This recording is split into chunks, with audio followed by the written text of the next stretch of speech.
Morning बच्चा लोग, मैं एसपी सर एक बार फिर से आप सबका स्वागत करता हूं अपने यूट्यूब चैनल एसपी अकेडमी पर। तो उम्मीद करता हूं कि आप सबकी होली बहुत ही अच्छी बीती होगी। तो होली के बाद एक बार फिर से हम लोग आ जाते हैं अपने टारगेट पे, जहां पर हम लोग कर रहे थे यूपी बोर्ड प्रिपरेशन। सो आ जाते हैं, आज क्लास 12th की फिजिक्स का ही पार्ट है, जिसमें हम लोग विद्युत धारा के चुंबकीय प्रभाव तथा धारा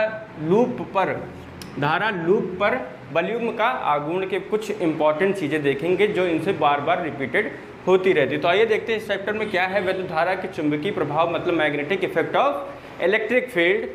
बायो-सेवर्ट का नियम सबसे पहला बहुत इंपॉर्टेंट है। बायो-सेवर्ट का नियम, इसमें दो प्रकार के नियम है, एक वायर का पढ़ रखा होगा और एक आप लोगों ने कुंडली वाला पढ़ रखा होगा। तो दोनों को प्लीज़ पढ़िएगा, क्योंकि दोनों में से कोई पूछा जाता है। जैसे ये वाला थोड़ा इंपॉर्टेंट है, ज़्यादा पूछा जाता है, लेकिन वो जो दिया गया है कुंडली वाला, वो थोड़ा लूप वाला कम पूछा जाता है।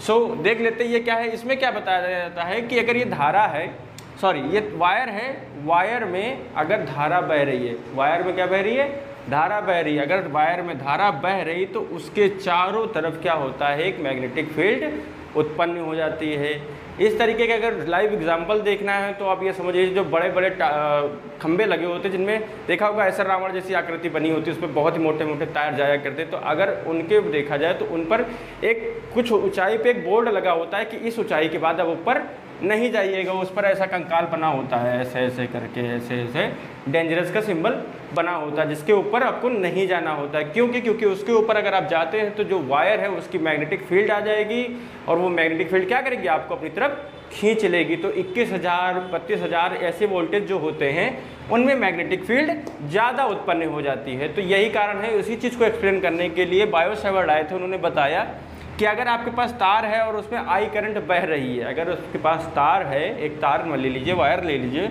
और उसमें अगर करंट मतलब विद्युत धारा का फ्लो करा दीजिए। यदि किसी चालक तार में विद्युत धारा प्रवाहित होती है तो उसके चारों तरफ क्या उत्पन्न हो जाता है, चुंबकीय क्षेत्र उत्पन्न हो जाता है। यह चुंबकीय क्षेत्र, ये जो यहाँ इस बिंदु से कुछ बिंदु पर एक चुंबकीय क्षेत्र उत्पन्न होता है, वो बिंदु ये है P। यहाँ पे चुंबकीय क्षेत्र कितना होगा ये पता करने के लिए delta B directly proportional to धारा बता रहा था कि चालक तार में बहने वाली धारा के अनुक्रमानुपाती होता है चुंबकीय क्षेत्र। दूसरा, चुंबकीय क्षेत्र तार की लंबाई के अनुक्रमानुपाती, जितना लंबा तार होगा उसका चुंबकीय क्षेत्र वैसे बढ़ता जाएगा। तीसरा क्या है कि बीच में कोण, मतलब देखिए ये कोण है, कोण की बात ये देखिए, जैसे जैसे हम इधर बढ़ते जाएंगे चुंबकीय क्षेत्र बढ़ता जाएगा, और जैसे जैसे दूर जाते जाएंगे चुंबकीय क्षेत्र घटता जाएगा। ये सब जानते हैं। तो ऐसे ही साइन थीटा, तो delta B directly proportional to sine theta. और जैसे जैसे ये वाली दूरी, ये जो आर देख रहे हैं, इस तार से इस बिंदु की दूरी देख रहे हैं, ये दूरी जैसे जैसे बढ़ती चली जाएगी वैसे वैसे क्या होगा, चुंबकीय क्षेत्र का जो मान होगा वो भी कम होता चला जाएगा। तो टोटल ये बन जाता है, और ये फॉर्मूला निकल करता है dB equal to mu naught upon 4 pi I delta L sine theta upon R square. Total ये फार्मूला बन करके तैयार हो जाता है, जो कि है बायो-सेवर्ट का वायर का नियम है। लूप वाला नियम अलग होता है, उसमें 2R आ जाता है नीचे।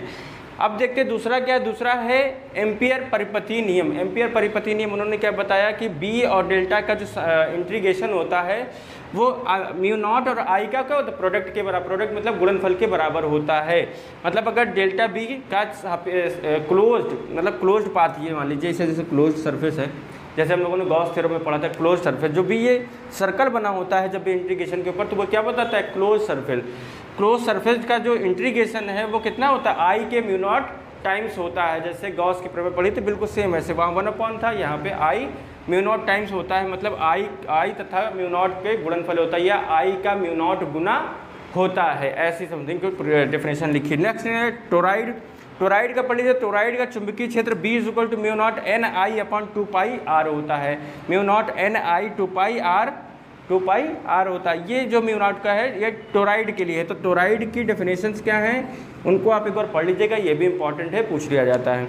इसके बाद गतिमान आवेश पर चुंबकीय बल। गतिमान आवेश मतलब magnetic field on a moving charge, मतलब मूविंग चार्ज मतलब चलते हुए आवेश पर क्या चुंबकीय बल लगेगा, उसे देख लेते हैं। बराबर q v B sine theta. Q क्या है जानते ही हैं, वी क्या है वोल्टेज होगा, बी चुंबकीय क्षेत्र और साइन थीटा तो एंगल बनाते हैं, और क्यू क्या चार्ज है, F is equal to q v B sine theta लग जाता है। तो ये इस चैप्टर से मतलब वैद्युत धारा के चुंबकीय प्रभाव से मैग्नेटिक इफेक्ट ऑफ इलेक्ट्रिसिटी से इतने ही 5-4 डेफिनेशंस हैं जो आपकी पूछी जाती हैं बार बार, और इसी से रिलेटेड न्यूमेरिकल भी लगा लिया जाता है, कभी कभार इससे न्यूमेरिकल आ जाता है और तो किसी का देखा नहीं जाएगा। ठीक है, इस वाले चैप्टर में जो धारा लूप पर बलयुग्म का आघूर्ण है, बलयुग्म का आघूर्ण मतलब टॉर्क निकालने के लिए बात की जाती है। तो टॉर्क की बात लीजिए, सबसे पहले तो हेडिंग आपकी यही है कि बलयुग्म का आघूर्ण क्या होता है, tau is equal to NIA B sin theta, NIA B sin theta, NIA या नियाब साइन थीटा कह लो, नियाब याद हो गया, नियाब साइन थीटा, नियाब साइन थीटा, सिंपल सा है, याद कर लीजिए। टॉर्क क्या होता है, तो बलयुग्म का टॉर्क क्या होगा, आघूर्ण जो होगा वो होगा नियाब साइन थीटा। अब धारामापी को अमीटर में नुमाते, देखो इस चीज़ को थोड़ा सा ध्यान से देखना है आपको, धारामापी और धारामापी को वोल्ट मीटर में, एक अमीटर में बदलना है और दूसरा वोल्ट मीटर में बदलना है। वोल्ट मीटर जानते ही हैं आप लोग, वोल्टेज नापने के लिए, और एमीटर जो है धारा को नापने के लिए यूज किया जाता है। तो वोल्ट मीटर, अमीटर और वोल्ट मीटर को आपको ध्यान से पढ़ना है, इसलिए क्योंकि इनसे न्यूमेरिकल 2 नंबर में लगा दिए जाते हैं। बहुत सिंपल से न्यूमेरिकल होते हैं, सेम फॉर्मूला होता है IG का मान, और I का मान दिया होगा, G का मान दिया होगा, S पूछ लेगा। S मतलब होता है शंट प्रतिरोध, क्या बोलते हैं, शंट प्रतिरोध, इंग्लिश हिंदी दोनों में शंट ही बोलते हैं। ठीक है, तो शंट प्रतिरोध का मान निकालने के लिए, अज्ञात प्रतिरोध को निकालने के लिए हम लोग करते हैं, अगर डायग्राम बनाना है तो आपको देख लीजिए, एक सिंगल सा वायर ले लीजिए, उसमें गैल्वेनोमीटर लगा दीजिए, जो ये एमीटर बना रहे हैं वो लग गया है, और इसमें एक शंट में, इसके पैरेलल में क्या किया, पैरेलल मतलब समांतर में एक शंट प्रतिरोध जोड़ दिया जाता है S। जब वोल्ट मीटर बनाया जाएगा तो वोल्ट मीटर में क्या करेंगे, उसके श्रेणी क्रम में जोड़ा जाएगा, जो भी यहाँ पे मीटर लगा होगा उस मीटर के कहाँ श्रेणी क्रम में जोड़ देंगे, इससे हमारा कोई मतलब नहीं होता है, इससे सिंपल सा मतलब है, इसको लगा देंगे। तो सीधा सीधा फॉर्मूला देख लो कि है क्या, S equal to I minus IG into g, I minus IG कहाँ बहती है, तो वो यहाँ बहती है, I माइनस IG, क्योंकि देखो IG ऊपर चली गई, I में से IG घट जाएगी, तो यहाँ पे बहने वाली धारा मिल जाएगी। और सिमिलरली यहाँ पे देख लो S equal to V upon IG minus G, V क्या है, इसका वोल्टेज होगा, जो ये वाला रेजिस्टेंस लगा होगा इसके कारण जो वोल्टेज है वो है, और IG तो यहाँ दिख रही है, और G तो आप जानते हैं इसका प्रतिरोध है, जो अंदर जो मीटर लगा हुआ है। तो ये कुछ इंपॉर्टेंट चीज़ें हैं इन 2 चैप्टरों की, जो ज़्यादा से ज़्यादा एग्ज़ाम में पूछी जाती हैं। तो ऐसे ही चीज़ों को पढ़ते रहिए, करते रहिए। मैं देखता हूँ कि आगे कितनी चीज़ें हैं जो इम्पॉर्टेंट हैं आप लोगों के लिए, और जो एग्ज़ाम में बार बार रिपीट होती रहती हैं। तो मिलते हैं नेक्स्ट वीडियो में, तब तक के लिए आज तलविस्ता।